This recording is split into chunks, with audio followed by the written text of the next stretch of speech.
آخرت میں بہترین اجر رکھا ہے کن کے لیے؟ عام لوگوں کے لیے. اور نبی کے گھر والوں کے لیے فرمایا کہ انما یرید اللہ لیذھب عنکم الرجس اہل البیت، اور اللہ چاہتا ہے کہ نبی کے گھر والوں کو پاک کرنا. سبحان اللہ سبحان اللہ سبحان اللہ. یہ تخصیص فرما دی، تمام نیکوکاروں کو ایک جگہ جمع کیا، پوری لائن پڑھ لیا. ہمارے حفاظ پڑھتے ہیں یہ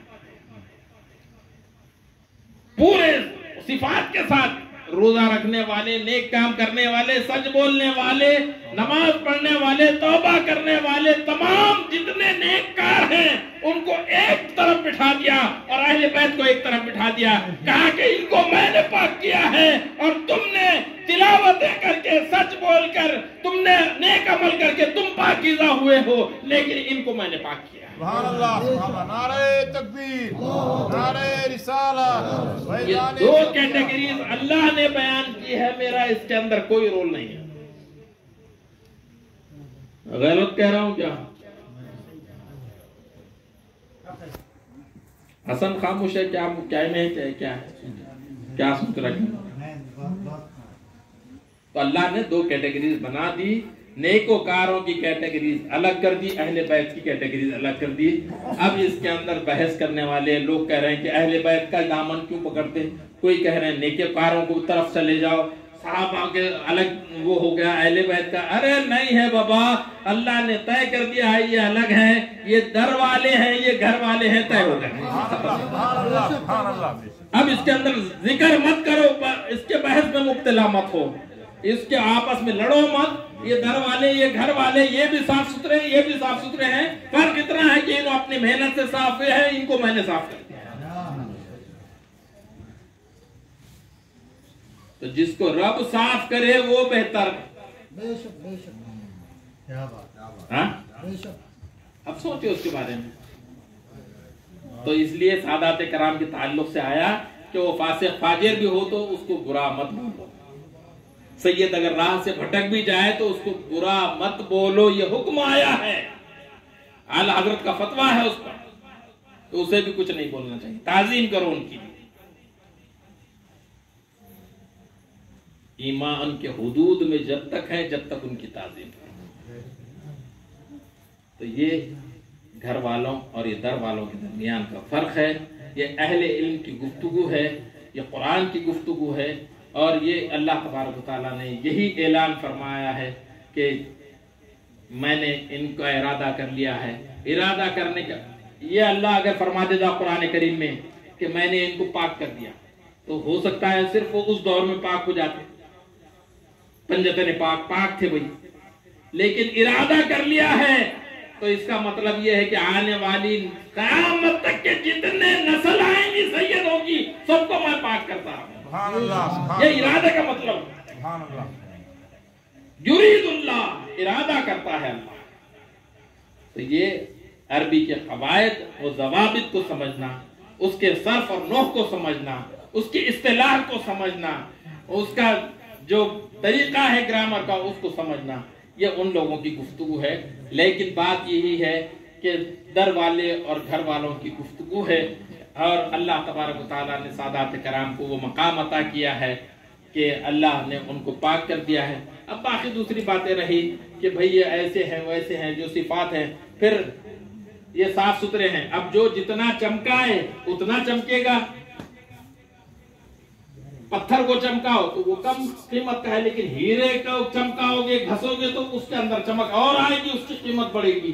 تو سادات کرام اگر کسب کرتے ہیں، محنت کرتے ہیں اپنی راہ میں، پھر اللہ تبارک و تعالیٰ ان کو ایسے مقام پر بٹھا دیتا ہے. پھر وہ مقام پر وہ پہنچ کر کہتے ہیں مریدی لا تخف، کہہ دیتے ہیں اللہ ربی کہ اب میرے مرید اب گھبرا مت، میں ہوں تیرے. سبحان اللہ. یہ کب وہ مقام آتا ہے؟ جب اس مقام پر پہنچ جاتے ہیں تو وہ غوث العظم بن جاتے ہیں، وہ خواجہ اعظم بن جاتے ہیں، وہ بندہ نواز بن جاتے ہیں، وہ قطب الدین بختیار کاکی بن جاتے ہیں، یہ تمام سادہ سید نظام الدین محبوب الہی بن جاتے ہیں. یہ تمام لوگوں نے وہ مقام پایا ہے، تو وہ مقام کے لیے انہوں نے کسب کیا. وہ سادات کرام ضرور تھے، لیکن محنت کر کے پھر وہ مقام پا لیا کہ ایک طرف پہنچتے ہیں. کہا کہ میں حضور کے مجلس میں لے چلو. اب لمبا قصہ ہے, میں اس پر نہیں جاتا.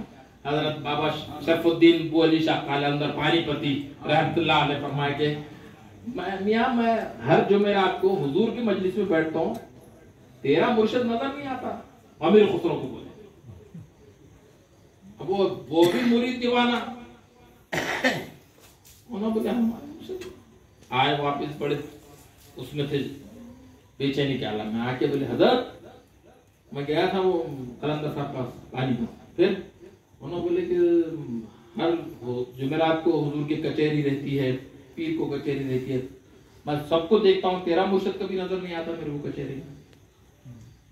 اچھا یہ کیا بات ہے؟ اب ایسا کر, تو ان کو بول کہ میرے کو مجلس میں لے کے چلو, میرے مرشد کو میں ڈھونڈتا ہوں. اتنا ہی بولے, کچھ نہیں بولے. یہ پڑھ وہ میں یہاں ملوں گا, کچھ نہیں بولے. تو اتنا بول میرے کو مجلس میں لے کے چلو, میں حضور میرے مرشد کو ڈھونڈ لیتا ہوں. چلے گئے, مجلس میں پہنچے. وہاں جہاں اس دن بلائے تھے رات میں گئے, حضور کی بارگاہ میں حاضر ہوئے.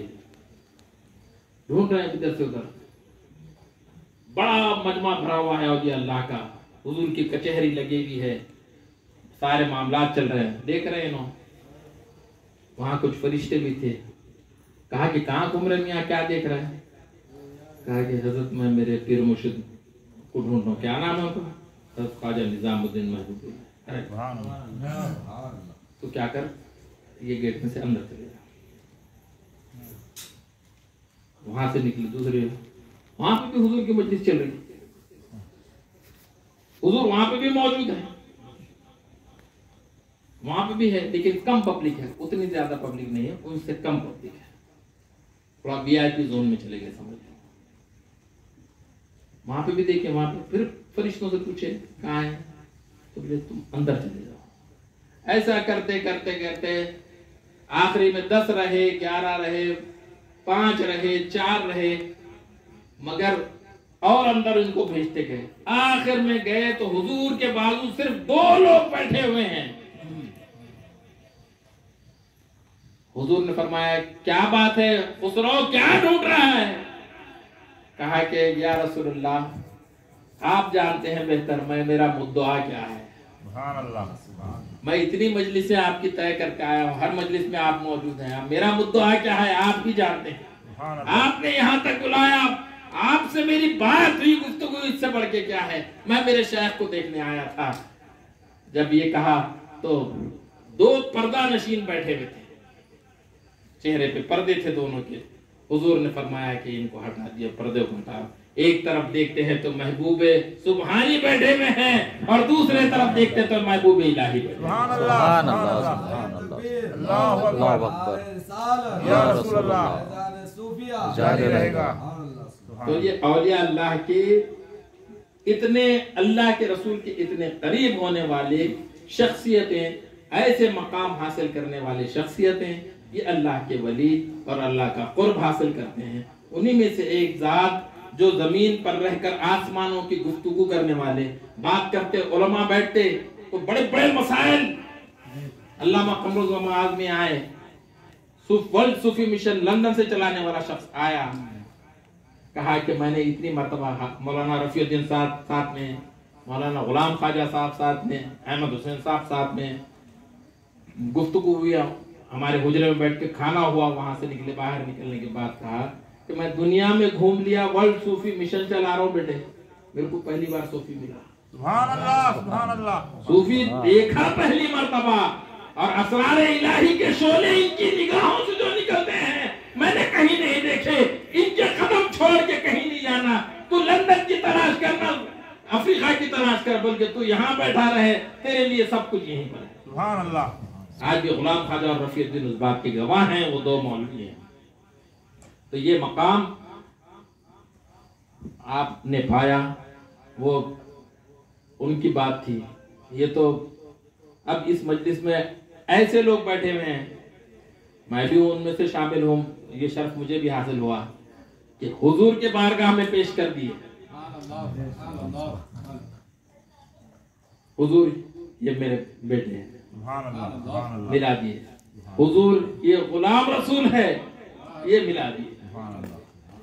تو یہ وہ شخصیت ہے جو پیر کی خاصیت یہ ہو جاتی ہے کہ وہ اللہ اور رسول کے قریب کر دیتا ہے، اسی کا نام پیر ہے۔ سبحان اللہ۔ جو اللہ اور رسول سے دور کرے وہ پیر نہیں ہوتا۔ وہ علامہ اقبال کا شعر ہے کہ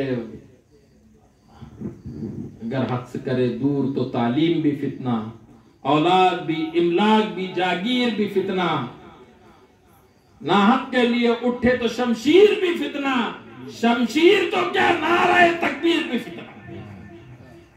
اگر اللہ سے دور کرے تو یہ سب فتنے ہیں، یہ فتنے میں مبتلا نہیں ہونا۔ جو اللہ سے قریب کرتا ہے اس کے نزدیک بیٹھ جاؤ، وہ جو قریب ہوتا ہے وہ مضبوط ہوتا ہے، مضبوط کے قریب رہنے والا محفوظ ہوتا ہے۔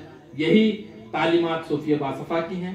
یہی مختصر سی کہانی ہے، لمبی طویل ہوتے چلے گئی گفتگو، فاروق میاں نے کچھ تار چھیڑ دیے تھے اس لیے، اور بالخصوص اس آیت کی طرف مجھے لے جانا تھا آپ لوگوں کو کہ یہ کیٹیگریز کیا ہیں، کیا بنایا، اہل بیت کو کیسا اللہ تبارک تعالیٰ نے تخصیص دے کے اپنے قریب کر لیا اور پاکی کا ذمہ اپنے طرف لے دیا۔